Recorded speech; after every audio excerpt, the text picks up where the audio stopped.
Hello everyone, I am the Jack Bond Sleep Story, and I am here to help you today. I know you use this video to fall asleep, so before that, like the video and subscribe to the channel. Also, where are you from and what time are you watching? Now, get comfortable and relax. The headlights behind me hadn't moved for the last hour. At first, I dismissed it as coincidence. After all, how many roads lead out of the city at 2 a.m.? But as the time stretched on and the lights remained fixed in my rearview mirror, a chill began to creep up my spine. I gripped the steering wheel tighter, my knuckles turning white. The monotonous hum of the road had long since faded into the background, replaced by the thundering of my own heartbeat in my ears. I tried to focus on the road ahead, but my eyes kept darting back to the mirror, watching those unwavering lights. It had been a long day. I'd stayed late at the office, finishing up a project that couldn't wait until morning. By the time I left, the city streets were nearly empty, save for the occasional taxi or late-night reveler. I'd welcomed the quiet drive home, looking forward to crawling into bed and forgetting about deadlines and demanding clients. Now, as I sped down the highway, that solitude felt oppressive. The darkness pressed in on all sides, broken only by the glow of my dashboard and those persistent headlights behind me. I fumbled for the radio, desperate for some noise to fill the silence. Static crackled through the speakers, punctuated by fragments of late-night talk shows and country music. I left it on, preferring the disjointed chatter to the deafening quiet. I considered pulling over, letting the car pass me, but something held me back. What if they didn't pass? What if they stopped too? The thought sent a fresh wave of panic through me, and I pressed down harder on the accelerator. The speedometer crept up 70, 75, 80 miles per hour. The headlights kept pace effortlessly. My hands were slick with sweat now, slipping on the wheel as I took a curve too fast. The tires squealed in protest, and for a heart-stopping moment, I thought I might lose control. But the car held the road, and I let out a shaky breath. I needed to calm down. I was letting my imagination run wild. There was a perfectly reasonable explanation for this. Maybe they were just heading to the same place I was. Maybe they were as scared of me as I was of them. Maybe. A flash of red and blue in my rearview mirror cut through my rationalizations. My stomach dropped. It wasn't just a car behind me, it was a police car. Relief and embarrassment washed over me in equal measure. Of course, it was the police. They'd probably clocked me speeding and were waiting for a safe place to pull me over. I eased my foot off the gas, looking for a good spot to stop. Up ahead, I saw a sign for a rest area. Perfect. I'd pull in there, take my ticket, and be on my way. This whole ordeal would make for a funny story tomorrow. The rest area was deserted when I pulled in, my tires crunching on the gravel. I parked near the entrance, just under the harsh glow of a flickering streetlight. In my mirror, I watched the police car pull in behind me, blocking my exit. I took a deep breath, reaching for my license and registration. But the police car door didn't open. The lights stayed on, casting eerie shadows across the empty lot. I waited, my heart rate picking up again. Why weren't they getting out? I turned in my seat, trying to get a better look. That's when I saw it, or rather, didn't see it. There was no one in the driver's seat of the police car. The cab was empty. Ice flooded my veins. This wasn't possible. I blinked hard, sure I must be seeing things. But when I opened my eyes, the scene remained unchanged: an empty police car, lights flashing, blocking my only way out. My mind raced, trying to make sense of what I was seeing. Had the officer gotten out without me noticing? Were they approaching my car now? I scanned the area but saw no movement in the shadows. I reached for my phone with trembling hands, ready to call for help. But as the screen lit up, my heart sank. No signal. Of course. I was miles from anywhere, alone in a deserted rest stop, with a ghost car. A sound to my left made me jump.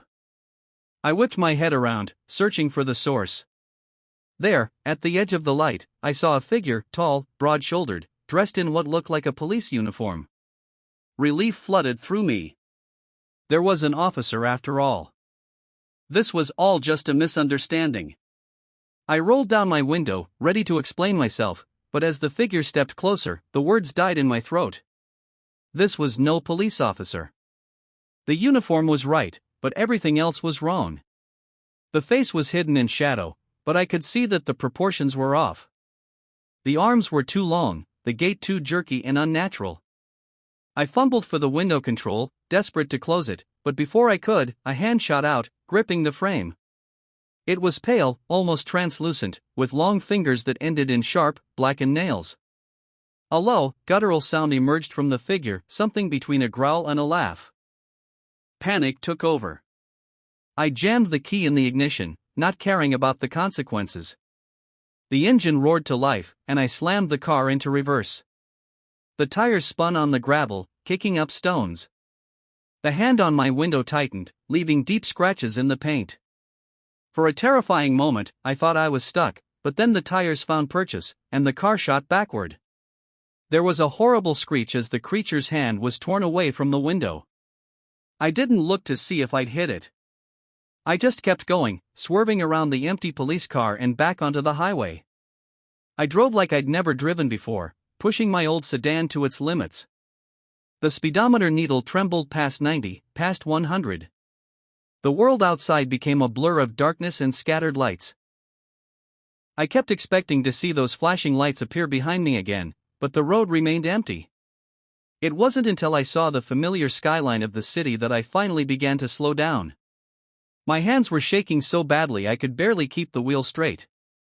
Sweat had soaked through my shirt, leaving me chilled in the night air. I pulled into the first 24-hour gas station I saw, parking under the bright fluorescent lights. For a long time, I just sat there, engine idling, trying to process what had happened. Had it been real, or had I dozed off at the wheel, conjuring up a nightmare from my overtired mind? Slowly, I got out of the car. My legs felt weak, barely able to support me. I walked around to the driver's side, dreading what I might find. And there they were, 4 deep gouges in the paint, right where the window met the door. Undeniable proof that something had tried to get in.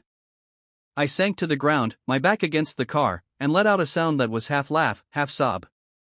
A concerned attendant came out to check on me, probably thinking I was drunk or high. I waved him off, not even knowing how to begin explaining what had happened. When I finally felt steady enough to drive again, I headed straight home. I double-checked every lock, closed every curtain, and huddled under my blankets like a child afraid of the dark. Sleep was out of the question. Every time I closed my eyes, I saw that pale hand reaching for me. As the first light of dawn began to filter through my windows, I made a decision. I called in sick to work, packed a bag, and booked a flight to visit my parents. I needed to get away, to be somewhere familiar and safe while I figured out what to do next. But as I drove to the airport, constantly checking my mirrors for any sign of pursuit, I knew one thing for certain: I would never drive alone at night again. The darkness held too many secrets, too many things that defied explanation. And somewhere out there, on a lonely stretch of highway, something was waiting for the next unsuspecting driver to come along, unaware of the terror that lurked in the shadows. The experience changed me in ways I'm still trying to understand. I've become hyper-vigilant, always aware of my surroundings, always looking for potential threats. Friends have noticed, commenting on my newfound paranoia. But how can I explain it to them? How can I make them understand the fear that now lives in my bones, the knowledge that the world is not what we think it is? Sometimes, late at night, I find myself drawn to the window, peering out at the empty street below. And in those moments, I swear I can see a figure in the distance, standing just beyond the reach of the streetlights. Watching. Waiting. Reminding me that no matter how far I run, no matter how safe I think I am, the night will always be there. And with it, the memory of that terrifying drive and the creature that almost caught me. The forest had swallowed the trail an hour ago, but I kept pushing forward. As the sun dipped below the tree line, casting long shadows across the unfamiliar terrain, I realized I was hopelessly lost. That's when I saw it, a flicker of light in the distance, promising shelter from the encroaching darkness. Little did I know, I was walking straight into a nightmare. My boots crunched on the carpet of pine needles as I made my way towards the light. The day had started so perfectly: clear skies, a well-marked trail, and the promise of breathtaking views at the summit. I told myself this solo hike was just what I needed to clear my head after weeks of stress at work. Now, as the temperature dropped and the forest grew darker, I cursed my overconfidence. I'd veered off the main path hours ago, lured by what I thought was a shortcut. But by the time I realized my mistake, the familiar markers had disappeared, replaced by dense underbrush and towering trees that all looked the same in the fading light. My phone had lost signal long ago, the map app useless without a connection. I was on my own. The light grew stronger as I approached, and I could make out the shape of a small cabin nestled in a clearing. Relief flooded through me. Even if no one was home, it would provide shelter for the night. I could figure out my way back in the morning. As I drew closer, details emerged from the gloom. The cabin was old, its wooden walls weathered in gray. A small porch sagged slightly under the weight of years, but warm light spilled from the windows, and I could see smoke curling from the chimney. Someone was home. I paused at the edge of the clearing, suddenly hesitant. There was something off about the scene, though I couldn't put my finger on what. Maybe it was the absolute silence, no birds, no insects, not even the whisper of wind through the trees. Or maybe it was the way the light from the window seemed to flicker and dance, as if from a fire rather than electric bulbs. My survival instincts warred with my desperation for shelter. In the end, desperation won out. I took a deep breath and stepped into the clearing, making my way to the front door. The porch creaked ominously under my weight as I raised my hand to knock. Before my knuckles could touch the wood, the door swung open. A man stood there, backlit by the warm glow from inside. He was tall and lean, with a scraggly beard and piercing eyes that seemed to look right through me. "Well, now," he said, his voice rough as if from disuse. "What brings you to our neck of the woods?" I swallowed hard, fighting down a surge of unease. "I'm sorry to bother you," I said, trying to keep my voice steady. "I got lost on the trail and saw your light. I was hoping I could use your phone to call for help, or maybe get directions back to the main road."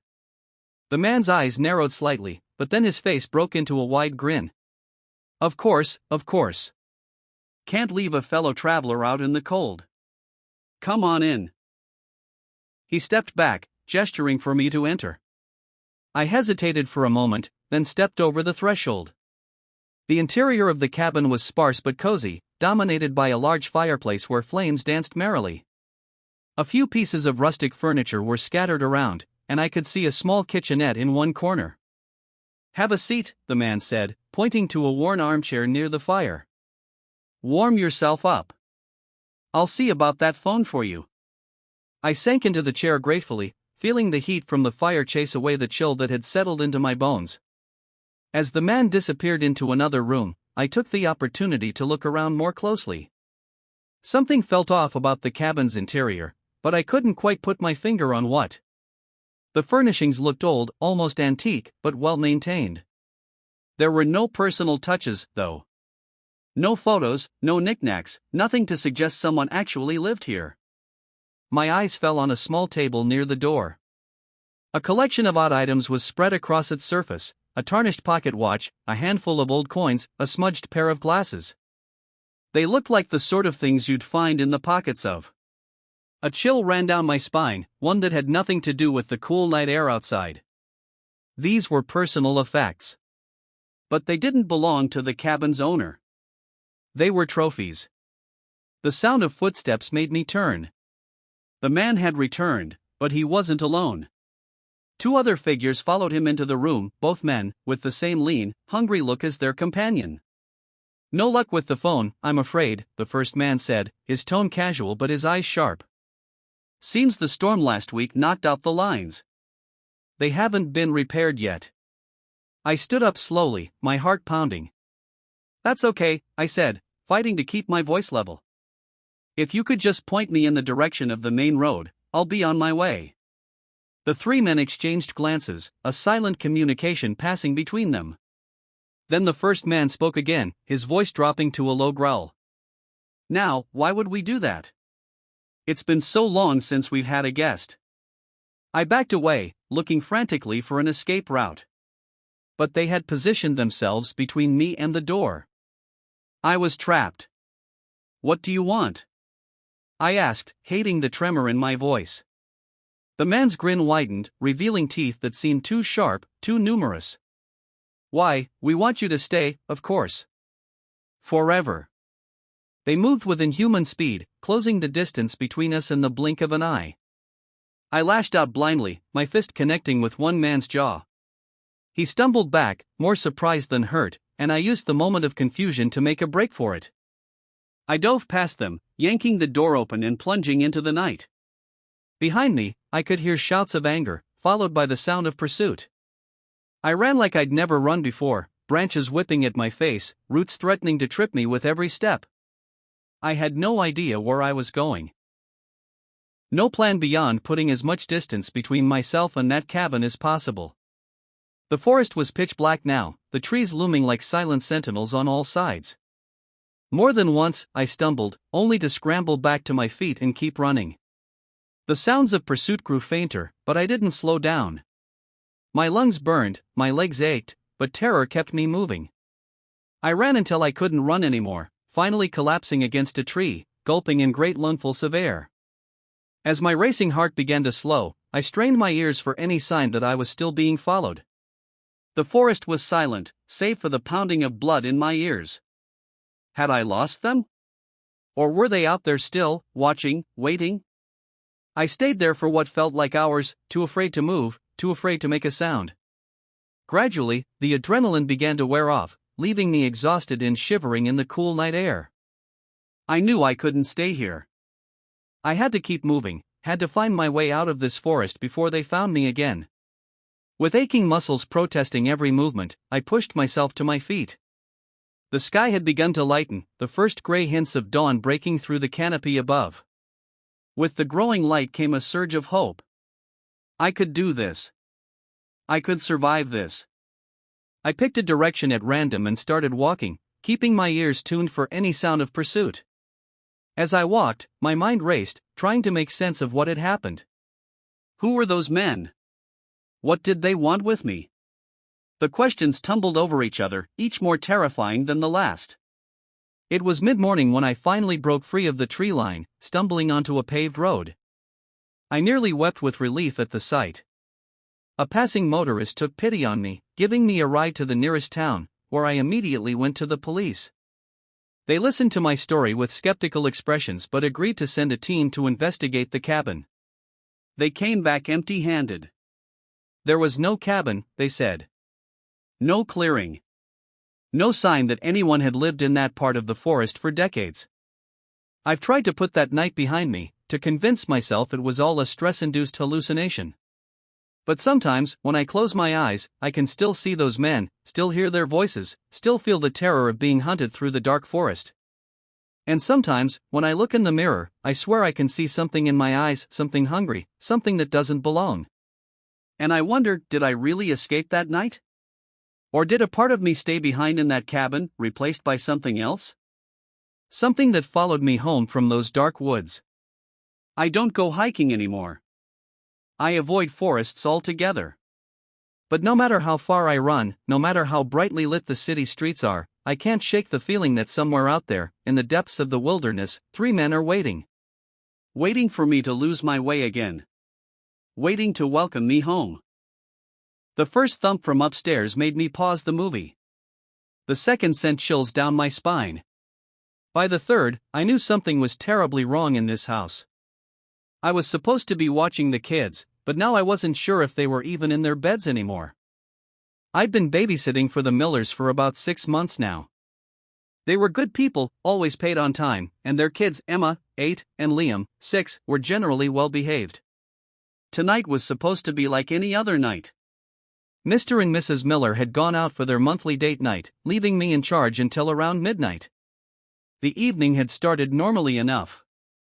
I'd made mac and cheese for dinner, the kids' favorite, supervised bath time, and then tucked them into bed with a story. By 9 p.m., the house was quiet, and I'd settled onto the couch with some homework and the TV for background noise. That's when I heard it, a soft thump from upstairs, like something heavy falling onto carpet. I muted the TV, listening intently for a few moments. There was nothing but silence. I was about to chalk it up to my imagination when I heard it again, louder this time. My heart began to race. It could be nothing, I told myself. Maybe one of the kids had gotten up to use the bathroom, or perhaps it was just the house settling. Old houses made weird noises all the time, right? But then came the third thump, followed by what sounded like footsteps. Heavy footsteps, not the light patter of children's feet. I stood up slowly, my textbook falling forgotten to the floor. Emma?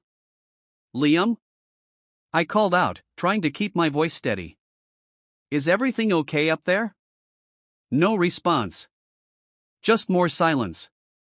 I took a deep breath, steeling myself.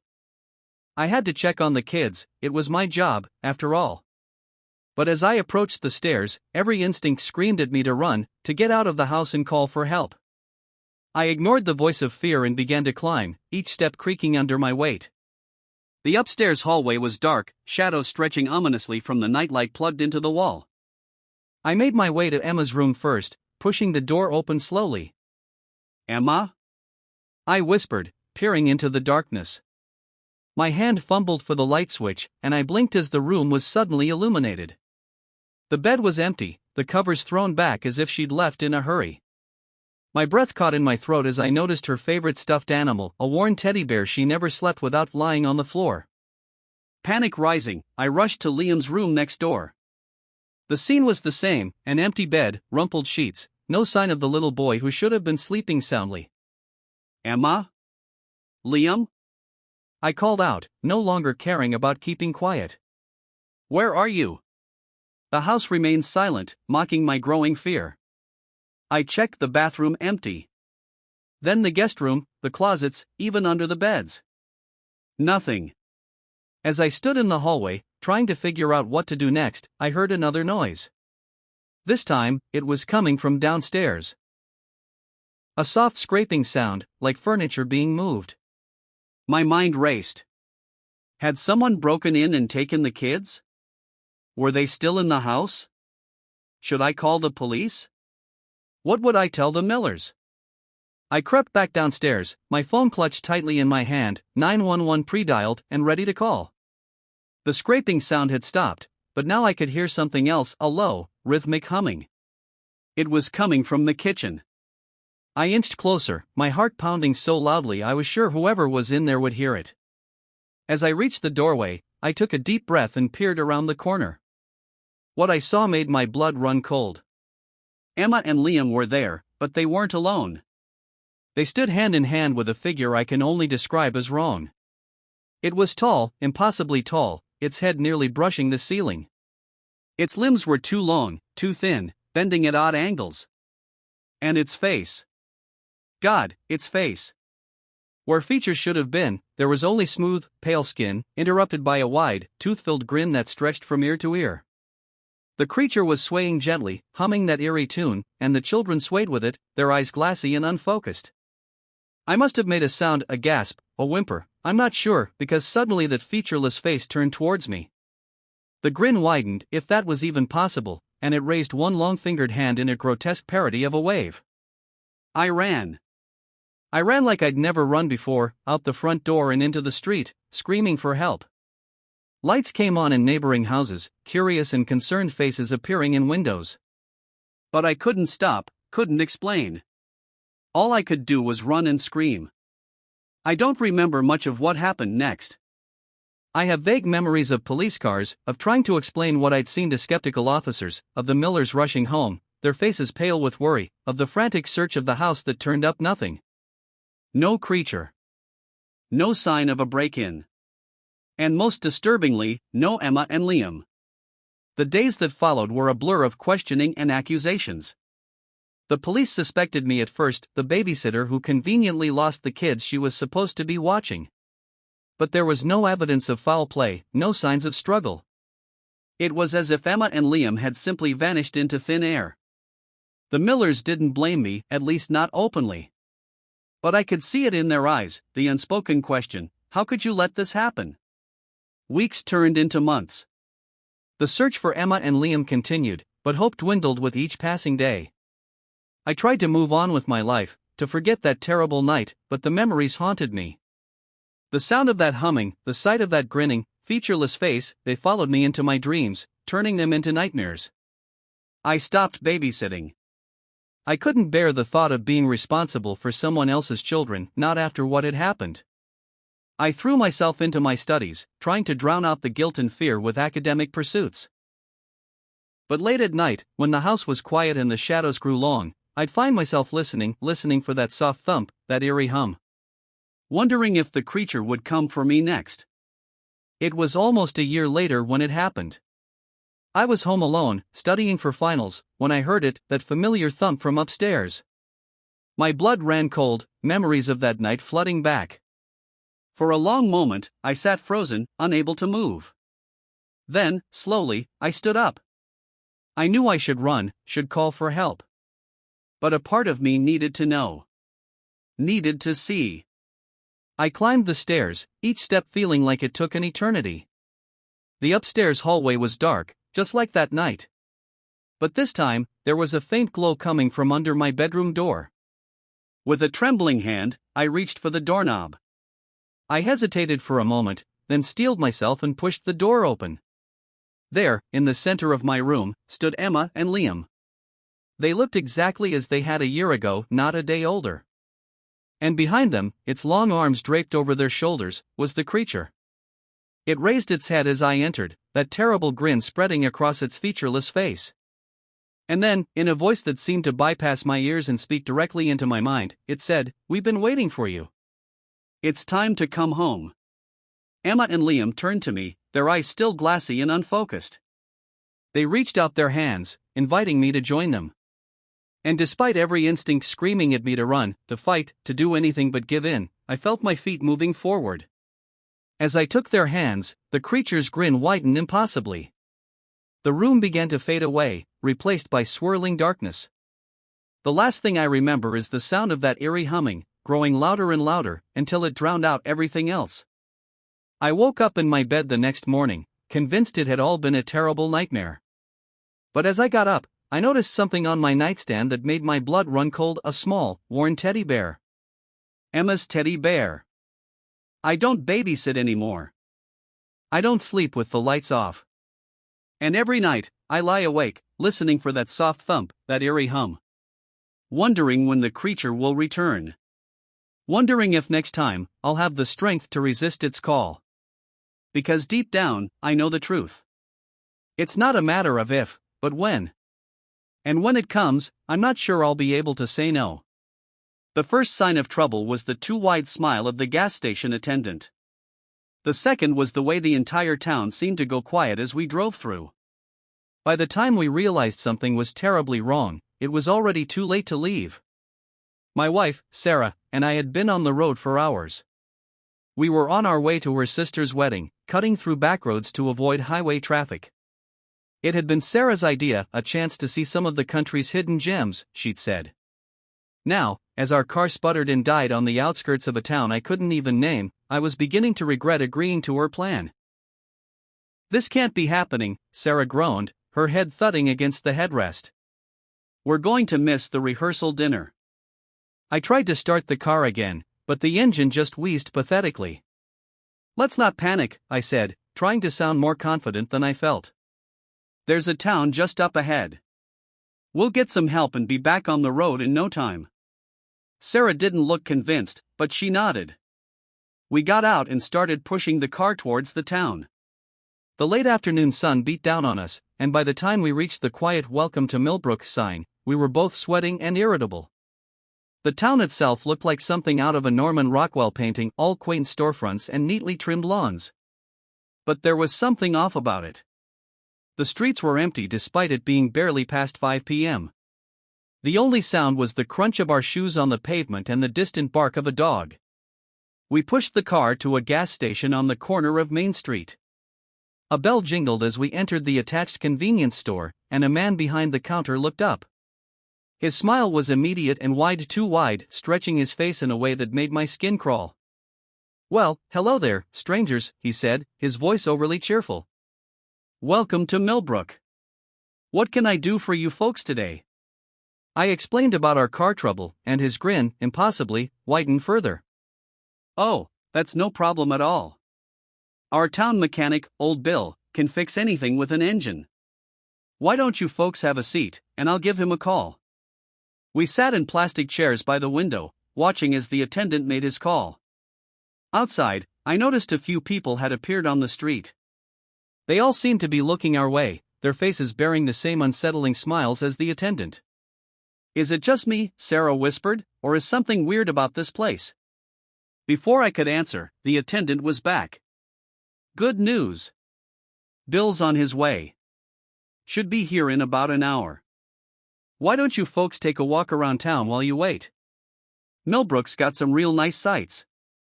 We thanked him and stepped outside, both of us eager to get some fresh air. As we walked down Main Street, more people appeared. They all greeted us enthusiastically, their smiles wide and unwavering. Welcome to Millbrook, a woman called from her porch. Hope you folks are enjoying your stay. A man shouted from across the street, what a fine day for visitors. It was friendly, sure, but there was an intensity to it that set my nerves on edge. And the smiles, those unchanging, too wide smiles, were starting to make me feel dizzy. We turned a corner and found ourselves in a small park. A group of children were playing on a rusty swing set, their laughter echoing unnaturally in the quiet town.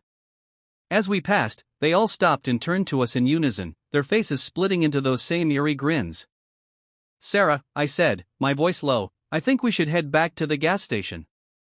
She nodded, her face pale. We turned around, only to find our path blocked by a group of townspeople. They were all smiling, all staring at us with an intensity that made my heart race. Now, where are you folks off to in such a hurry? One of them asked, his voice syrupy sweet. The fun's just getting started. We backed away, but more people were appearing from all directions, hemming us in. Their smiles never faltered, even as their eyes grew cold and predatory. What do you want? I asked, trying to keep the fear out of my voice. Why, we want you to stay, a woman chirped. Millbrook's always looking for new residents, and you two look like you'd fit right in. Sarah grabbed my hand, squeezing it tight. I could feel her trembling. That's very kind, I said, forcing a smile of my own, but we really need to get going. My sister-in-law's wedding, you see. The crowd's smiles widened, and I swear I heard joints popping from the strain. Oh, but we insist, the first man said.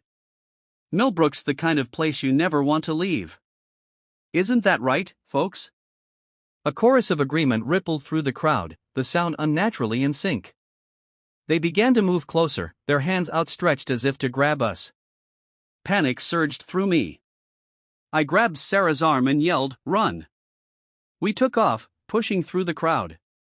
Hands grasped at our clothes, trying to hold us back, but somehow we broke free.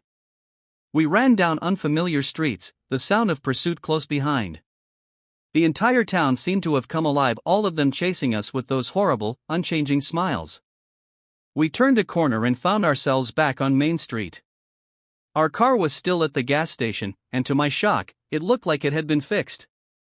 The hood was closed, and I could see the keys in the ignition. The car! Sarah gasped. We can make it! We sprinted toward it, the sounds of the townspeople growing closer. Just as we reached the car, a hand grabbed my shoulder. I turned to see the gas station attendant, his smile now a rictus of fury. Now, that's not very neighborly, he snarled. Trying to leave without saying goodbye? I shoved him away and dove into the driver's seat. Sarah was already inside, slamming her door shut. I turned the key, and the engine roared to life. The townspeople had surrounded the car, their hands beating against the windows, those terrible smiles still plastered on their faces. I threw the car into reverse, not caring if I hit anyone. They fell back as I peeled out of the gas station and onto the road. In the rearview mirror, I could see them standing in the middle of the street, watching us go. Their smiles never faltered, even as they grew smaller in the distance. We drove in silence for a long time, both of us too shaken to speak. It wasn't until we passed a sign welcoming us to the next county that Sarah finally spoke. What was that place?" she asked, her voice barely above a whisper. I shook my head, my hands still gripping the steering wheel tightly. I don't know. And I don't ever want to find out. We made it to her sister's wedding, arriving just as the rehearsal dinner was wrapping up. We made excuses about car trouble, leaving out the details of our experience in Millbrook. Who would believe us, anyway? But in the weeks and months that followed, I couldn't shake the memory of those smiles. I'd wake up in a cold sweat, the echo of their two cheerful voices ringing in my ears. Sarah and I avoided talking about it, but I could see in her eyes that she was haunted by it too. We never took back roads again, sticking to main highways no matter how bad the traffic. And whenever we passed a small town, I'd feel my heart rate pick up, half expecting to see those wide, unnatural smiles greeting us. Sometimes, late at night, I find myself wondering about Millbrook. Is it still there, waiting for unsuspecting travelers? Are there others trapped behind those smiling faces, silently screaming for help? Or was it all some kind of shared hallucination brought on by heat and stress? But then I'll catch a glimpse of someone smiling just a bit too widely, or hear a laugh that sounds just a little too cheerful, and I'll feel that same panic rising in my chest. And I'll know, deep in my bones, that what we experienced was real. That somewhere out there, in the hidden corners of the country, Millbrook is waiting with open arms and wide, unchanging smiles, ready to welcome its next new residents. The first time I caught him staring, I brushed it off as coincidence. The second time, I told myself he was just being neighborly. But by the third time, when I found my favorite mug in the wrong cabinet, I knew something was terribly wrong with the man who had moved in next door. It all started on a crisp autumn morning, the kind where the air smells of fallen leaves and possibility. I was lugging groceries up to my third-floor apartment when I first saw him. He was standing in the doorway of the unit across the hall, watching me struggle with my bags. I offered a polite smile, which he returned after a beat too long. "Just moved in?" I asked, fumbling for my keys. He nodded, his eyes never leaving my face. "Yesterday." "I'm Michael." "Nice to meet you, Michael." "I'm Emma," I replied, finally managing to unlock my door. "Welcome to the building." He just stood there, staring, until I closed the door behind me. I chalked it up to social awkwardness and thought nothing more of it. Over the next few weeks, I kept running into Michael. He always seemed to be in the hallway when I left for work or came home. At first, I tried to be friendly, making small talk about the weather or complaining about the temperamental elevator. But his responses were always short, his gaze intense and unwavering. Then I started noticing him outside the building. I'd catch glimpses of him across the street when I went for my morning run. He'd be at the coffee shop where I worked on my laptop on weekends. Once, I even spotted him at the grocery store, lurking at the end of the aisle as I picked out cereal. I told myself I was being paranoid. New York was a big city, but neighborhoods could feel small. It was probably just coincidence that we kept crossing paths. Besides, Michael had never done anything threatening. He was just there. Always there. But then things in my apartment started to change. Little things at first: a book out of place on the shelf, a window I could have sworn I'd closed left open an inch. I blamed it on absent-mindedness, on the stress of my job and the late nights I'd been pulling to finish a big project. The mug was what finally convinced me something was wrong. It was my favorite, a handmade pottery piece my sister had given me for my birthday. I always kept it in the cabinet right above the coffee maker. But one morning, I opened that cabinet and it wasn't there. I found it 2 cabinets over, nestled between plates I rarely used. My hand shook as I made my coffee that morning.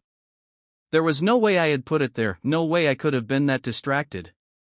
Which meant someone else had been in my apartment. And I had a sinking feeling I knew who it was. I started taking precautions. I changed the locks, installed a security camera in my living room, and asked the building manager to check if anyone had requested access to my apartment. She assured me no one had, but the uneasy feeling in my stomach didn't go away. The camera footage showed nothing out of the ordinary. But items kept moving around my apartment. My throw pillows would be arranged differently when I came home. The books on my nightstand would be in a new order. Once, I even found a shirt I'd never seen before mixed in with my laundry. I became a nervous wreck. I couldn't sleep, jumping at every creak and groan of the old building. I started staying late at work, dreading the moment I'd have to return home. My friends noticed the change in me, but how could I explain? I had no proof, just a growing certainty that my neighbor was somehow getting into my apartment. And doing what? Moving things around? Watching me sleep? The possibilities were terrifying. One night, about 2 months after Michael had moved in, I woke up to a noise in my living room. My heart leapt into my throat as I lay there, ears straining in the darkness. There it was again, a soft shuffling sound, like someone trying to move quietly across my hardwood floors. I reached for my phone with trembling hands, ready to call 911. But as my fingers touched the screen, a shadow fell across my bedroom doorway. I froze, hardly daring to breathe. Emma, Michael's voice was soft, almost gentle. I know you're awake. I squeezed my eyes shut, praying this was just a nightmare. But when I opened them again, he was still there, a dark silhouette against the faint light from the living room. How did you get in here? I managed to whisper, my voice shaking. He chuckled, a low sound that sent chills down my spine. I've always been here, Emma. You just didn't notice me before. He took a step into the room, and I scrambled back against my headboard. Stay away from me, I yelled, finally finding my voice. I'm calling the police. No, you're not, he said calmly, and to my horror, I saw my phone in his hand. I didn't want it to be like this, Emma. I wanted you to invite me in willingly, but you're making things so difficult. My mind raced, trying to find a way out of this nightmare. The window was too high to jump from, and he was blocking the only door. I was trapped. What do you want from me? I asked, trying to keep him talking while I looked for anything I could use as a weapon. Michael took another step closer, and in the dim light, I could see his face. His eyes were wide, feverish, his smile too wide and full of teeth. I want us to be together, Emma. I've watched you for so long. I know everything about you, your hopes, your fears, your dreams. We're perfect for each other. Can't you see that? I shook my head, tears streaming down my face. You don't know me. You're sick, Michael. You need help. His face darkened, the smile twisting into something ugly. I'm not sick, he snarled. I love you. Why can't you understand that? He lunged forward, hands outstretched. I screamed and rolled off the bed, narrowly avoiding his grasp. I ran for the door, but he was faster, grabbing my arm and yanking me back. We struggled, crashing into my dresser. I felt something sharp against my hand and grabbed it without thinking, a pair of scissors I'd left out. I swung blindly, feeling the blade connect with something soft. Michael let out a howl of pain and stumbled back. I didn't wait to see how badly I'd hurt him. I ran out of the bedroom, through the living room, and into the hallway. I pounded on doors, screaming for help. Lights came on, doors opened, and my neighbors emerged, confused and alarmed. Someone was calling the police. I collapsed in the hallway, shaking and sobbing. The police arrived quickly. They found Michael in my apartment, bleeding from a cut on his arm. As they led him away in handcuffs, he kept calling my name, telling me he loved me, that we were meant to be together. The aftermath was a blur of police statements and victim support services. I learned that Michael had been stalking women for years, moving from city to city when things got too hot. He'd chosen me as his latest obsession, but I was the first to fight back. I couldn't stay in that apartment after what happened. I moved, changed jobs, even changed my name. But the fear lingered. For months, I'd wake up in the middle of the night, certain I could hear footsteps in my living room. I'd check and double-check my locks, jump at unexpected noises, and flinch when strangers got too close. It's been 2 years now. I'm doing better, thanks to therapy and a support group for survivors of stalking. But I'll never forget the terror of that night, the feeling of violation, knowing someone had been in my space, watching me when I thought I was alone. Sometimes, when I'm walking down the street or sitting in a cafe, I'll catch someone looking at me. It's probably innocent, just a curious glance or a friendly smile. But for a moment, I'm back in that apartment, with Michael's eyes boring into me. And I'll hurry home, lock my doors, and remind myself that I'm safe now, that he can't hurt me anymore. But late at night, in the quiet darkness of my new apartment, I still wonder, how long had he really been watching me? How much did he see? And most chilling of all, is there someone else out there, watching me even now, waiting for their chance to make me their obsession? The moment the lights flickered and died, I knew this wasn't going to be an ordinary night shift. In the sudden darkness, surrounded by the hum of servers and the eerie glow of emergency lights, I realized I was no longer alone in the data center. Someone was here who shouldn't be, and they were after something far more valuable than hardware. I'd been working the night shift at Centex Data Solutions for about 6 months. It was a cushy gig. Most nights, I monitored the systems, ran routine maintenance, and occasionally restarted a server that decided to throw a tantrum. The pay was good, the hours suited my night owl tendencies, and the solitude gave me time to work on my side projects. That night started like any other. I arrived at 10 p.m., nodded to the day shift guy as he practically ran out the door, and settled in for my 12-hour stint. The first few hours were uneventful. I ran diagnostics, answered a couple of emails from the overseas team, and was just about to dig into my midnight snack when it happened. The lights flickered once, twice, and then went out completely. For a moment, there was total darkness. Then the red glow of emergency lights kicked in, casting everything in an ominous crimson hue. My first thought was a power failure, but that didn't make sense. We had multiple redundancies in place, including a generator that could power the entire building for days. This kind of total blackout shouldn't be possible. I reached for the phone to call my supervisor, but the line was dead. My cell phone showed no signal. It was as if we'd been completely cut off from the outside world. That's when I heard it, a soft thud from somewhere in the server room. My heart rate spiked. I was supposed to be the only one here. Hello? I called out, trying to keep my voice steady. Is someone there?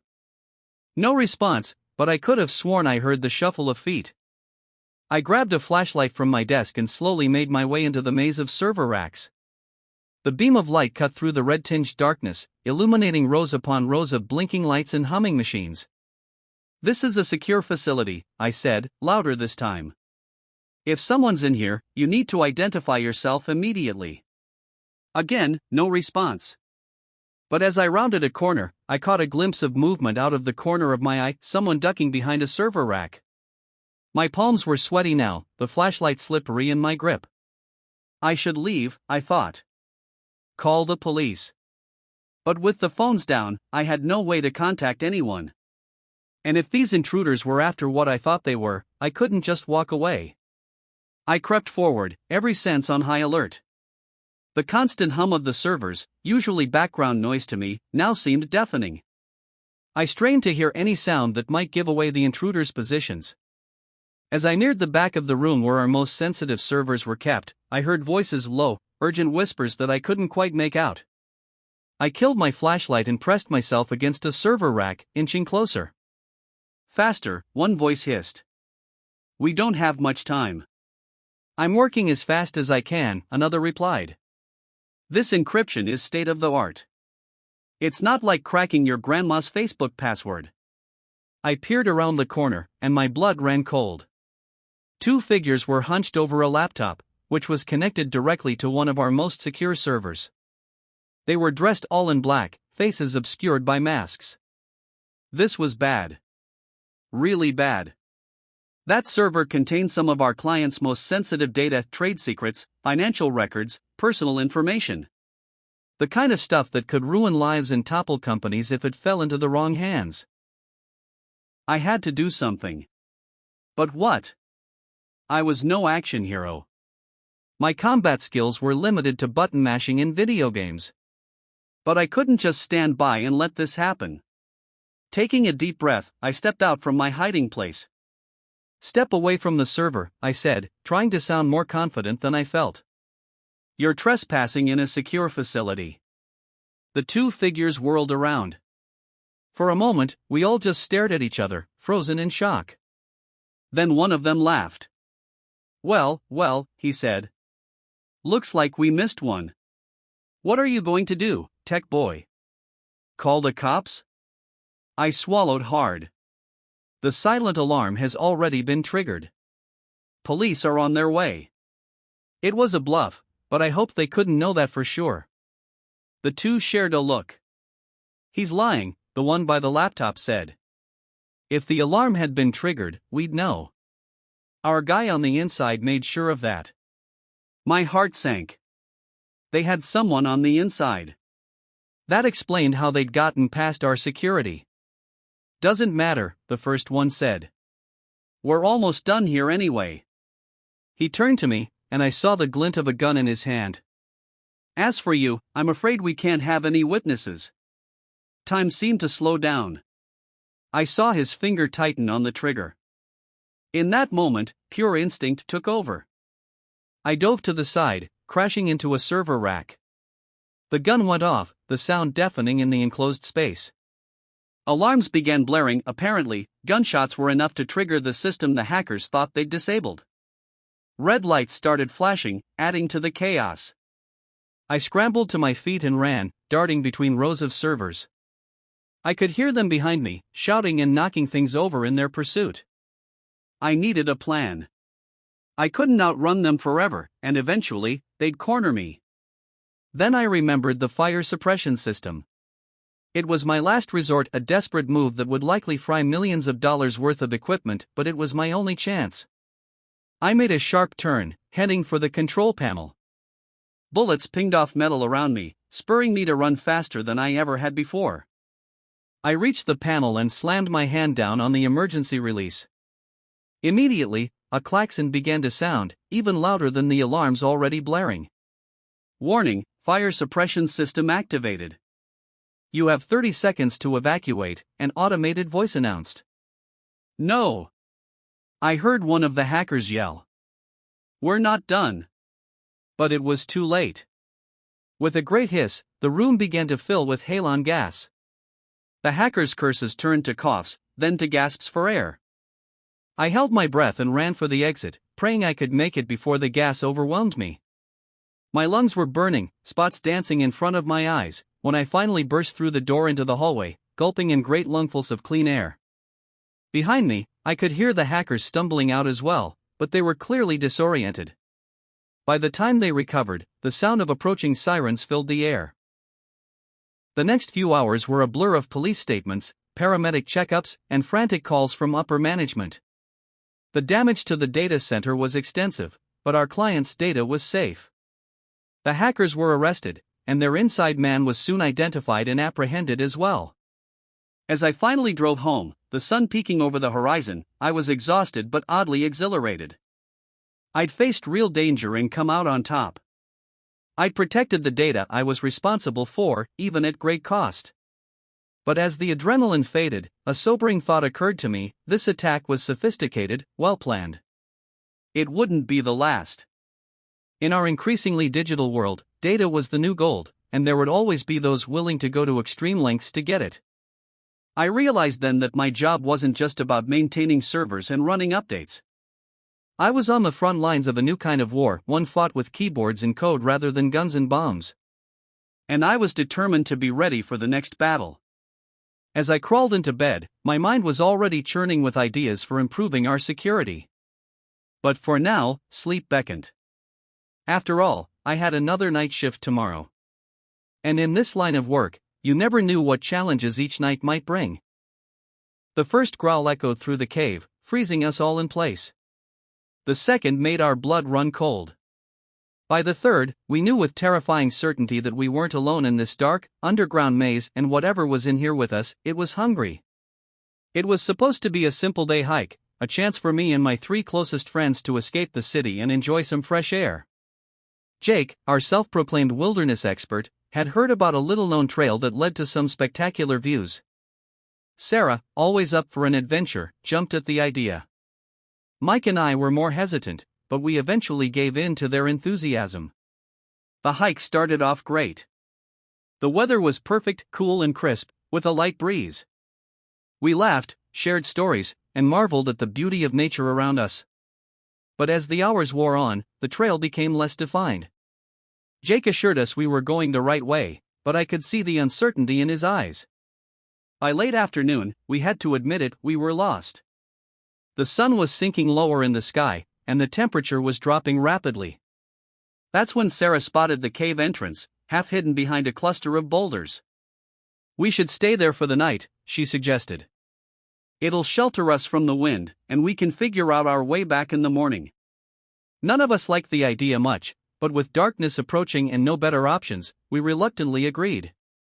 The cave entrance was narrow, forcing us to go in single file. I went last, casting one final glance at the fading daylight before ducking into the darkness. The interior of the cave opened up into a larger chamber. Our flashlights cast eerie shadows on the rough stone walls. Water dripped somewhere in the distance, the sound echoing ominously.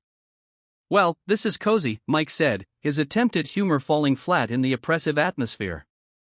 We set up our makeshift camp, spreading out sleeping bags and dividing up the meager rations we had left. No one felt much like talking. The weight of our situation, lost in a cave with limited supplies, was starting to sink in. I was just about to suggest we try to get some sleep when we heard it, a low, rumbling growl that seemed to come from the very walls of the cave. We all froze, eyes wide in the dim light of our flashlights. "What was that?" Sarah whispered, her voice trembling. "Probably just the wind," Jake said, but he didn't sound convinced. Then we heard it again, louder this time and closer. "That's not the wind," Mike said, scrambling to his feet. "We need to get out of here." But as we turned towards the entrance, another growl came from that direction. Whatever it was between us and our only way out. "There's got to be another way," I said, trying to keep my voice steady. "Caves like this often have multiple chambers. Maybe we can find another exit." It wasn't much of a plan, but it was all we had. We quickly packed up our things, hands shaking as we stuffed sleeping bags into backpacks. The growls were getting more frequent now, interspersed with the sound of something large moving in the darkness. We moved deeper into the cave, our flashlights providing meager illumination in the pitch black. The passage narrowed, then widened again into another chamber. But this one wasn't empty. Our lights fell on a pile of bones in the corner. Some were clearly animal, but others looked disturbingly human. Sarah let out a choked sob. "Oh God! Oh God! What is this place?" As if an answer, a roar shook the cave so loud it made my ears ring. And then we saw it. It emerged from a shadowy crevice, a creature that shouldn't exist. It was massive, easily 7 feet tall, with a body that seemed to be a nightmarish blend of bear and something almost human. Its eyes reflected our flashlight beams, glowing an eerie yellow. Saliva dripped from jaws filled with teeth as long as my fingers. For a moment, we all stood frozen in terror. Then Jake shouted, "Run!" We bolted, our footsteps echoing wildly in the cavernous space. The creature let out another bone-rattling roar and gave chase, its heavy footfalls pounding against the stone floor. I didn't dare look back, the sound alone was enough to tell me it was gaining on us. The passage ahead split into 2 paths, and without time to think, Jake yelled, "Left!" We followed him blindly, our flashlights bouncing wildly, casting distorted shadows on the jagged walls. The air grew colder, the space tighter, and the growls behind us grew louder. "Keep moving!" Jake shouted, his voice barely audible over the cacophony. "Don't stop!" The narrow tunnel opened into another chamber, this one smaller than the last. Stalactites hung from the ceiling like jagged teeth, and the floor was uneven, littered with loose rocks. We stumbled to a halt, gasping for breath, as the echoes of the creature's pursuit grew distant. "Did we lose it?" Sarah whispered, clutching her flashlight like a lifeline. Jake shook his head. "I don't think so. It's hunting us." "We can't keep running forever," Mike said, his voice shaking. "What the hell is that thing?" "I don't know," Jake admitted, his usual confidence gone. "But we need to find a way out. Fast." I scanned the chamber with my flashlight, hoping for a miracle, a hidden passage, a crack in the wall, anything. My beam landed on something etched into the stone, strange symbols, almost like writing, carved deep into the rock. They were old, the edges weathered and worn. "Guys, look at this," I said, my voice barely above a whisper. The others gathered around, their flashlights converging on the carvings. The symbols were unlike anything I'd ever seen, intricate and foreboding. They seemed to tell a story, a warning, perhaps, but none of us could make sense of it. "What is this?" Sarah asked, running her fingers lightly over the carvings. "Maybe it's some kind of ancient warning," Jake said. "A way to keep people out of this cave." Clearly, it didn't work, Mike muttered, glancing nervously over his shoulder. Before we could speculate further, the ground beneath us trembled. A low rumble echoed through the chamber, followed by the unmistakable sound of the creature's growl. It was close. Too close. "Move!" Jake shouted, grabbing Sarah's arm and pulling her toward another tunnel that branched off from the chamber. We followed, our flashlights bobbing as we ran. The passage was steep, forcing us to climb over jagged rocks and slippery inclines. Every step felt like a struggle, but the sound of the creature behind us gave us no choice but to push forward. We emerged into yet another chamber, this one larger than the last, with a sheer drop on one side and a narrow ledge winding along the wall. Across the chasm, we could see another tunnel, our only hope of escape. "Do we have to?" Sarah asked, staring at the precarious ledge with wide eyes. "We don't have a choice," Jake said, already edging his way along the narrow path. "Stay close to the wall and don't look down." One by one, we followed, our backs pressed against the cold, damp stone. The ledge was barely wide enough for our feet, and every step sent small rocks tumbling into the abyss below. My heart pounded in my chest, and I focused on placing one foot in front of the other, refusing to let fear take over. We were halfway across when the creature appeared at the entrance to the chamber. It roared, the sound reverberating off the walls, and began to lumber toward us. The ledge trembled under its weight, and I nearly lost my footing. "Hurry!" Jake yelled, waving us forward. Mike was in front of me, his steps quick but unsteady. As he reached the far side of the chasm, he turned to look back at me, and that's when it happened.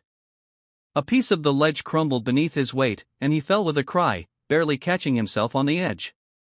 "Mike!" Sarah screamed, dropping to her knees to grab his arms. I scrambled forward, helping Sarah pull him up. The creature was almost upon us now, its claws scraping against the stone as it closed the distance. "Go!" Jake shouted, waving us toward the tunnel. "I'll distract it." "No!" Sarah cried, but Jake was already running back along the ledge, shouting and waving his arms to draw the creature's attention. It turned toward him with a snarl, momentarily forgetting us. Jake's diversion gave us the precious seconds we needed to reach the tunnel. I looked back just in time to see him leap toward a narrow crack in the wall, the creature lunging after him. We didn't wait to see what happened next. We ran, tears streaming down our faces, the sound of our friends' screams echoing behind us. The tunnel seemed endless, twisting and turning as we fled deeper into the darkness. Our flashlights flickered, their batteries drained from hours of use, but we didn't dare stop to replace them.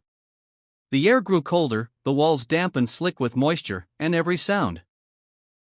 Our hurried footsteps, the drip of water, the faint echoes from behind, felt magnified. "Jake," Sarah choked out, her voice raw with grief and exhaustion. "We can't just leave him." "We didn't have a choice," Mike said, his voice tight. "He gave us a chance. If we go back, it'll all be for nothing." I didn't say anything. Guilt gnawed at me, but I knew Mike was right. Jake's sacrifice had bought us precious time, and the only way to honor it was to survive. Still, the weight of leaving him behind pressed heavy on my chest. The tunnel finally opened into another chamber, smaller and less ominous than the others. We collapsed onto the ground, our breaths ragged, bodies trembling from the adrenaline and sheer terror. For a few moments, none of us spoke. "How much farther can this go?" Sarah whispered, hugging her knees to her chest. "We've been running for hours. It feels like we're going in circles." Mike shook his head. "I don't know. But we can't stay here. That thing could still be following us." He was right, but none of us had the strength to move just yet. I leaned against the wall, trying to catch my breath, when my flashlight beam fell on something strange. It wasn't more bones or carvings this time, it was a small pile of objects, carefully arranged in the corner of the chamber. "What's that?" I asked, my voice barely above a whisper. The others turned their flashlights toward the pile. It looked like a collection of items: a rusted watch, a pair of cracked glasses, an old backpack covered in dust. As we moved closer, I felt a chill run down my spine. These weren't just random objects. They were personal belongings, left behind by others who had been in this cave. Sarah picked up the backpack, her hands trembling. She unzipped it and pulled out a notebook, the pages yellowed with age. She flipped through it, her flashlight illuminating scrawled handwriting. "It's a journal," she said, her voice shaky. "Whoever this belonged to, they were trapped here too." "What does it say?" Mike asked, stepping closer. Sarah skimmed the pages, her eyes wide with fear. "It talks about the creature. They call it the Warden. They think it's some kind of guardian, protecting something deep in the cave. But they don't know what. They tried to escape, but every path led them back here." "That can't be true," Mike said, his voice rising. "We've been going forward this whole time. There's got to be a way out." Sarah shook her head. "They said the cave changes. The tunnels shift. It doesn't want us to leave." "Stop it," Mike snapped, his voice tinged with panic. "That's just paranoia. We're getting out of here. We have to." Before we could argue further, the ground trembled again, a low rumble reverberating through the walls. The sound of distant growls reached our ears, growing louder with each passing second. "It's coming," I said, my voice barely audible. "We need to move. Now." We grabbed our gear and ran, leaving the journal and the pile of belongings behind. The tunnel ahead was narrow and steep, forcing us to climb over jagged rocks and crawl through tight spaces. Every time the growls seemed to fade, they'd return, closer and more menacing. My arms ached, my legs burned, and my lungs felt like they were on fire. But I didn't stop. None of us did. The fear of what was behind us was stronger than any pain or exhaustion. Finally, after what felt like an eternity, we saw it, a faint glimmer of light ahead. Hope surged through me, and I pushed myself harder, the promise of freedom giving me strength. We emerged into the open air, the morning sun blinding after so many hours in darkness. The fresh air filled my lungs, and for a moment, I thought we were safe. But when I turned to look behind us, my heart sank. The cave entrance was gone.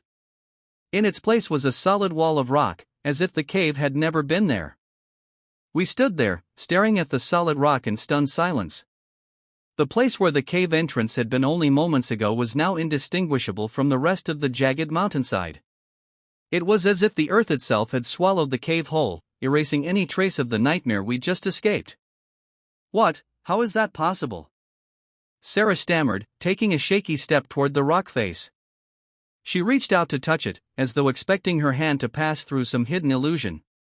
But it was solid, cold, unyielding stone. "It doesn't matter," Mike said, his voice hollow. "We're out. That's all that matters." "But Jake," Sarah's voice broke, tears streaming down her face. "We can't just leave him in there." I wanted to say something, anything, to comfort her, but the words wouldn't come. Jake was gone. There was no way back in, even if we wanted to try. And deep down, I knew that going back would only mean meeting the same fate as him. Mike turned away from the mountainside, his shoulders slumped.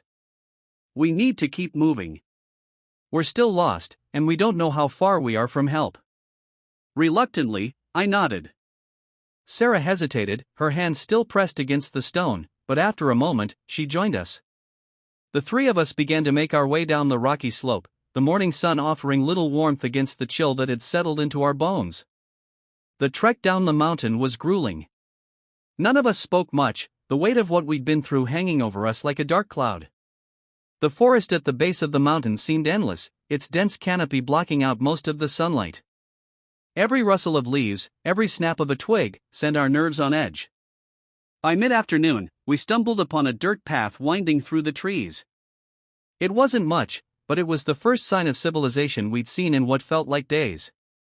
"This has to lead somewhere," Mike said, his voice tinged with cautious optimism.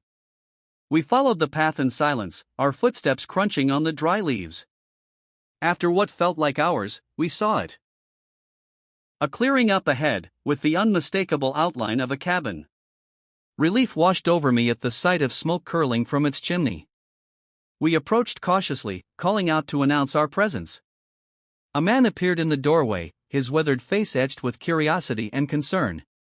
"What happened to you folks?" he asked, his eyes darting over our disheveled appearances. "It's a long story," I said, my voice hoarse. "We got lost hiking. Can you help us? We just need to call someone." He nodded, motioning us inside. The cabin was small but warm, the smell of wood smoke and stew filling the air. The man handed us cups of water, which we drank greedily. "Name's Henry," he said as he set a pot of stew on the table. "Closest town's about 10 miles down the road. You're lucky you found this path, it's easy to get turned around in these woods." We exchanged uneasy glances but said nothing about the cave or the creature. How could we? Who would believe us? As we ate, I couldn't shake the feeling that something was off. Henry was friendly enough, but there was an intensity in his gaze that made me uneasy. When he asked where we'd been, we gave vague answers, avoiding any mention of the nightmare we'd escaped. "You didn't happen to come across anything unusual, did you?" he asked suddenly, his tone casual but his eyes sharp. My stomach dropped. "Unusual? Like what?" He leaned back in his chair, studying us. "Strange markings on the rocks, maybe. Or sounds you couldn't explain." Sarah's hand tightened on her cup, and I saw her glance at Mike. None of us said a word. Henry nodded slowly, as though we'd answered anyway. "It's good you made it out," he said, his voice low. "Not everyone does."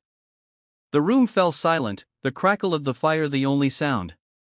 I wanted to ask what he meant, but something in his expression stopped me. Instead, we finished our meal in uneasy quiet. Henry let us stay the night, and in the morning, he gave us directions to the nearest town. We thanked him and set off, eager to put as much distance as possible between us and the mountain. When we finally reached civilization, we reported Jake's disappearance to the authorities, but we left out the details of the creature in the cave. The official story was that he'd fallen during the hike and we'd been unable to find him. Search parties were organized, but we knew they wouldn't find anything. Months passed, but the memories refused to fade. I'd wake up in the middle of the night, convinced I could hear growls in the darkness. Sarah moved back to the city, refusing to go near the wilderness again. Mike buried himself in work, avoiding any conversation about what had happened. As for me, I started researching. I combed through old records, local legends, anything that might explain what we encountered. The stories I found were fragmented and inconsistent, but they all pointed to the same thing, something ancient and malevolent guarding the depths of that mountain.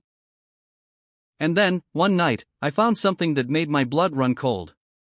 A photo, dated decades earlier, showing a group of hikers smiling at the camera. Among them was a man I recognized instantly, Jake. The caption read, "Lost to the Mountain, 1974. I stared at the photo, my mind struggling to comprehend what I was seeing. Jake's face was unmistakable, same tousled hair, same easy smile. But the date was impossible. The photo was over 40 years old. How could he have been there? I tried to convince myself it was a coincidence, that the man in the photo just happened to look like Jake. But deep down, I knew the truth. The mountain had taken him. Whatever was in that cave, whatever the warden was protecting, it didn't just kill. It kept something of its victims. Changed them. I spent the following weeks consumed by research, driven by a need to understand. The more I uncovered, the darker the story became. The mountain had a long history of disappearances, dating back centuries. Locals whispered about curses and vengeful spirits, about a place where time and reality didn't behave as they should.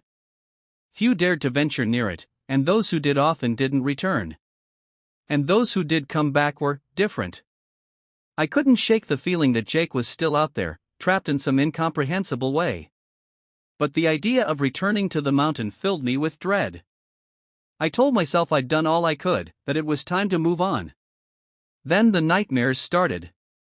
It began with small, fragmented images: a dark tunnel, the glint of yellow eyes, the echo of Jake's voice calling my name. But as the nights went on, the dreams became more vivid. I was back in the cave, running from the warden, but this time, I wasn't alone. Jake was there, his face pale and his eyes empty, but his voice was clear. "Emma, you have to come back," he whispered in every dream. "I'm still here." I woke up drenched in sweat, the echo of his voice ringing in my ears. I tried to convince myself it was just guilt manifesting in my subconscious, but the dreams were too specific, too real. It felt like Jake was reaching out to me, pleading for help. Against my better judgment, I started preparing. I bought supplies: flashlights, rope, climbing gear. I researched the safest ways to navigate caves and what to do in emergencies. I told myself I was just being thorough, that I probably wouldn't even go through with it. But deep down, I knew the truth. I had to go back. When I told Sarah and Mike, their reactions were exactly what I'd expected. "Are you insane?" Sarah yelled, her face pale with disbelief. "You want to go back to that place after everything we went through?" "Jake's gone," Mike said, his voice hard. "We have to accept that. Going back won't change anything, it'll just get you killed."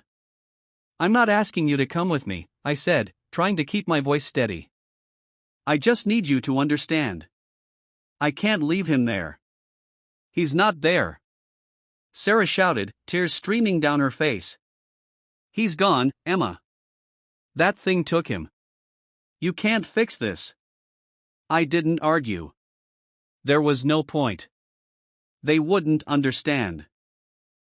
I left without saying anything else, knowing they wouldn't stop me but also knowing they'd never forgive me if I didn't come back. The hike up the mountain was eerily quiet. The forest felt heavier somehow, the air thick with a sense of foreboding. I followed the same path we'd taken months earlier, my heart pounding with every step. The closer I got to the spot where we'd found the cave, the more I questioned my sanity. When I reached the boulder-strewn area, I stopped. The cave entrance was gone, just as it had been when we'd escaped. But this time, I wasn't surprised. I ran my hands over the rock face, searching for some kind of seam or hidden opening. For hours, I worked, feeling increasingly desperate. What if I was wrong? What if the cave really was gone, and I'd risked everything for nothing? And then I heard it. A faint growl, low and rumbling, coming from deep within the mountain. I froze, my heart hammering in my chest. Slowly, I turned to face the rock wall. The growl came again, louder this time, and I felt a vibration beneath my feet. The ground shifted slightly, and with a grating sound, a narrow crack appeared in the rock. It was the entrance. I stared at the crack in the rock, my breath catching in my throat. The cave had opened itself to me, almost as if it had been waiting. Every instinct screamed at me to turn back, to leave this cursed place and never return. But Jake's voice echoed in my mind: ****, I'm still here." I stepped inside. The darkness swallowed me immediately, my flashlight barely piercing the thick blackness.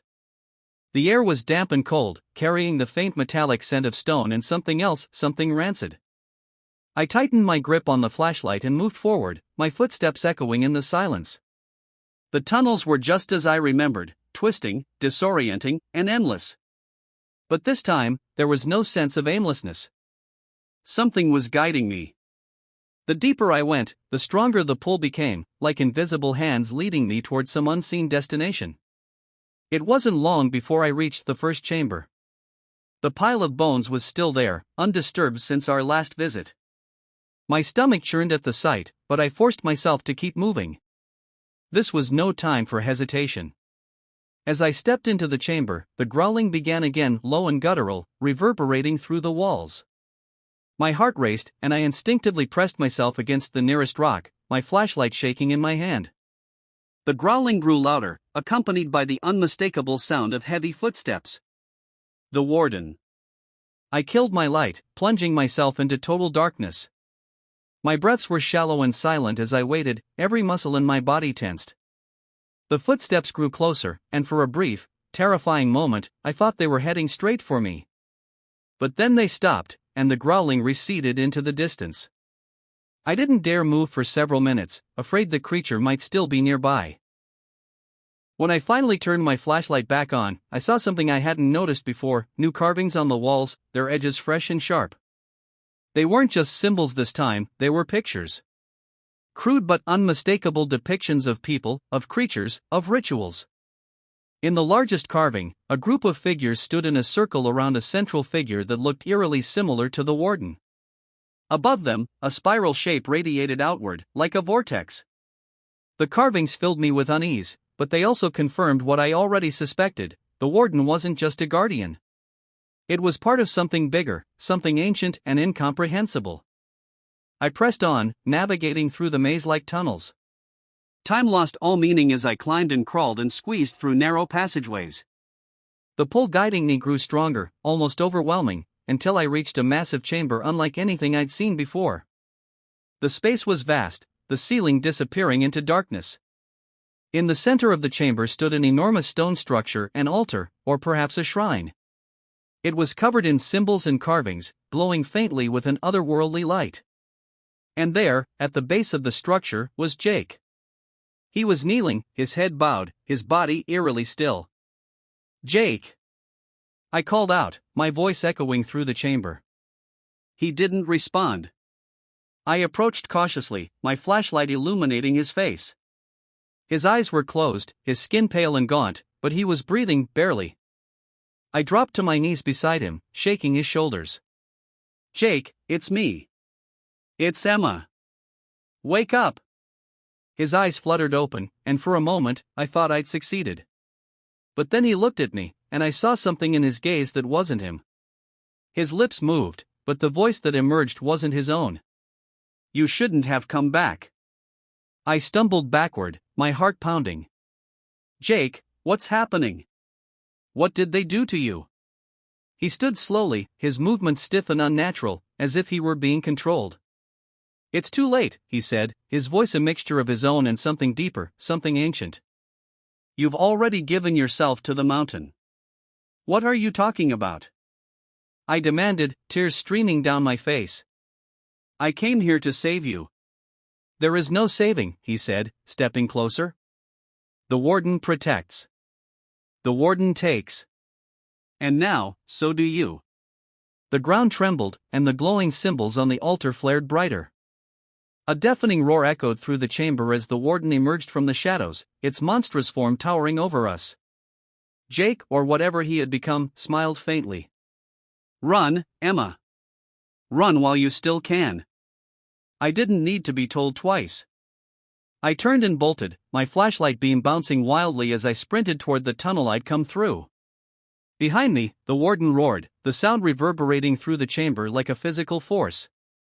The ground shook beneath my feet, and I stumbled, nearly falling before catching myself on the rough stone wall. "Emma!" Jake's voice, if it was still him, echoed behind me. "You can't escape it. You can't escape us." I didn't look back. I forced my legs to move faster, my lungs burning as I plunged into the narrow tunnel. The sound of the warden's pursuit was deafening, its growls and heavy footfalls growing louder, closer. My chest tightened with the knowledge that it was gaining on me, that I was running for my life in a place where escape seemed impossible. The tunnel twisted and turned, and I followed it blindly, hoping it would lead me out. My flashlight flickered, the batteries on the verge of dying. "Not now," I whispered desperately, smacking the flashlight against my palm as if that would coax it to stay lit. The tunnel began to slope upward, and hope flared in my chest. If it was rising, it might lead to the surface. I pushed myself harder, ignoring the pain in my legs and the panic clawing at my mind. The warden's growls were deafening now, echoing off the walls and filling the space around me. I felt its presence like a weight on my back, its massive form closing the distance with terrifying speed. My flashlight flickered again, then went out completely, plunging me into total darkness. I kept running, relying on memory and the feel of the uneven ground beneath my feet. I could hear the warden's breath, hot and ragged, as it closed in. My foot caught on a rock, and I fell hard, the impact knocking the air from my lungs. I scrambled to my feet, but it was too late. I felt the warden's claws rake against the stone behind me, just inches away. I braced myself for the inevitable, for the pain, for the end. And then it stopped. The growling ceased, and the oppressive presence lifted. I stood frozen, my heart pounding in my ears, afraid to move, afraid to breathe. Slowly, I turned around, expecting to see the warden's hulking form. But there was nothing. Just darkness. "Emma," a voice called softly, almost a whisper. It wasn't Jake this time. It wasn't anything human. The voice seemed to come from everywhere and nowhere, filling the tunnel like a living thing. "You've come so far," it said, its tone almost amused. "Why do you run?" I backed away, my hands searching for the wall to guide me. "What do you want?" I whispered, my voice trembling. "To protect," the voice replied. "To preserve. To take what is offered." I didn't offer anything. I shouted, my voice echoing down the tunnel. "Oh, but you did," the voice said, almost teasing. "You returned. You chose the mountain. And now, the mountain chooses you." The ground trembled again, and a faint light appeared ahead, illuminating another chamber. I didn't want to go toward it, but the pull was irresistible. My feet moved on their own, dragging me forward. The chamber was smaller than the others, its walls covered in glowing symbols. In the center stood another altar, smaller but identical to the one in the larger chamber. And on it lay something that made my blood run cold.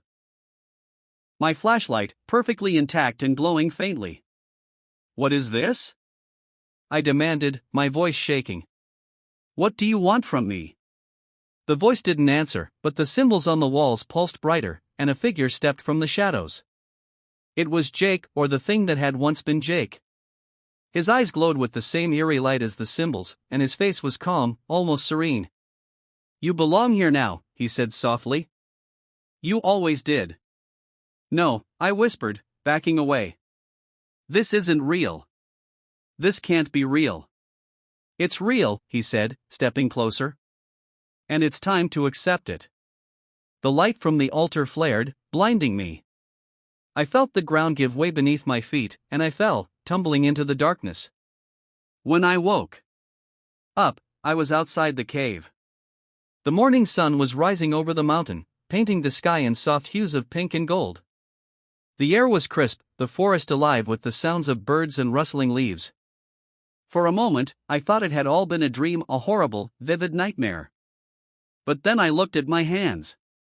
They were scratched and bruised, my nails caked with dirt. My clothes were torn, and my legs ached as though I'd been running for hours. And clutched tightly in my fist was the flashlight I'd seen on the altar, its metal cool and smooth against my skin. I stared at it, my mind racing. How had I gotten here? What had happened in that final moment? The last thing I remembered was falling into the darkness, with Jake's glowing eyes watching me. And now, I was here, alive and alone. I stumbled to my feet, every muscle protesting the movement. The mountain loomed behind me, silent and imposing. There was no sign of the cave, no crack in the rock, no glow of symbols. It was as if the mountain had erased all evidence of what had happened. I didn't wait to question it. I turned and started walking, my steps uneven but determined. I didn't know where I was going, but I knew I had to get away from this place. The forest seemed to stretch endlessly, the trees closing in around me. But eventually, after what felt like hours, I found a road. A car pulled over as I stumbled into the lane, and the driver, a kind-faced woman in her 50s, helped me into the passenger seat. She asked what had happened, where I'd come from, but I couldn't find the words to explain. I just shook my head, murmuring something about getting lost while hiking. She didn't press me further. Weeks passed, and I tried to return to normal life, but the experience haunted me. I couldn't sleep without seeing the warden's glowing eyes or hearing Jake's voice calling me back. The flashlight sat on my desk, a constant reminder of the nightmare I'd survived or perhaps escaped. I considered throwing it away, but I couldn't bring myself to do it. It felt like a tether to the truth, proof that what I'd experienced wasn't just a hallucination. I stopped talking to Sarah and Mike. How could I explain what had happened? How could I tell them that Jake was still there? Or at least, something of him was? They wanted to move on, to bury the memory of the mountain and the terror it held. But I couldn't.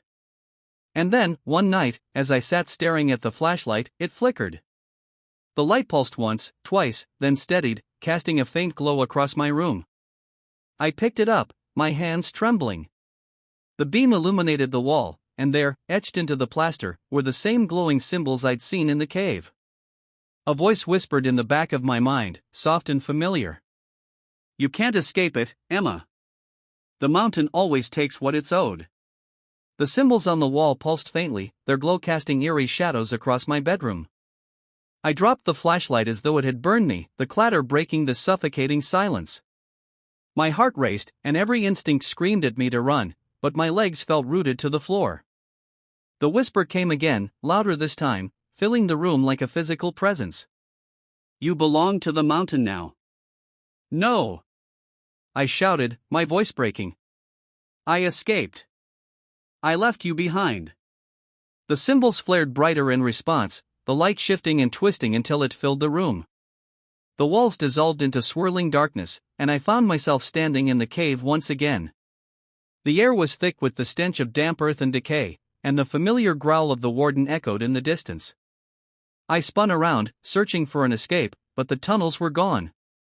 I was in the altar chamber, the massive stone structure glowing with the same otherworldly light as before. And standing before it, his figure illuminated by the pulsating glow, was Jake. "Emma," he said, his voice calm, almost gentle. "You shouldn't have tried to leave." "This isn't real," I whispered, backing away. "It's a dream." "It has to be." Jake tilted his head, a faint smile playing at his lips. "Does it matter? Whether it's real or not, you're here. You've always been here." I shook my head, tears blurring my vision. "No. I escaped. I got out. This isn't possible." "The mountain doesn't let go," Jake said, stepping closer. "You may have left its physical grasp, but it never stopped watching. It never stopped calling. What do you want from me?" I demanded, my voice trembling. "Why won't you leave me alone?" Jake's expression softened, and for a moment, he almost looked like the friend I remembered. "It's not about what I want," he said. "It's about balance.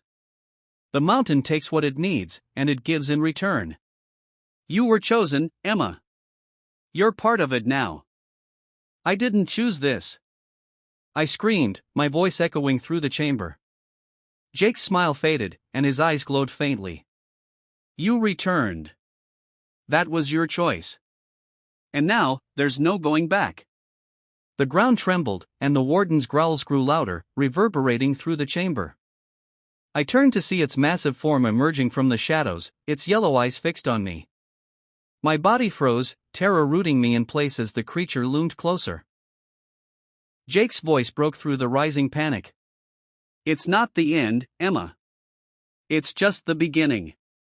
The warden lunged, its claws outstretched, and everything went black. When I woke up, I was back in my room. The flashlight lay on the floor where I'd dropped it, its beam extinguished. The glowing symbols on the wall were gone, leaving only faint scratches in the plaster. For a moment, I thought it had all been another nightmare, but the ache in my chest and the cold sweat on my skin told me otherwise. I tried to tell myself it was over, that I was safe. But as I stood and looked out the window, I saw them faint, glowing symbols etched into the frost on the glass. And beyond them, far in the distance, the silhouette of the mountain loomed, its peak shrouded in mist. The mountain hadn't forgotten me. It hadn't let me go. And deep down, I knew it never would. I turned away from the window, gripping the flashlight tightly. The symbols glowed faintly once more, a silent promise of what was to come.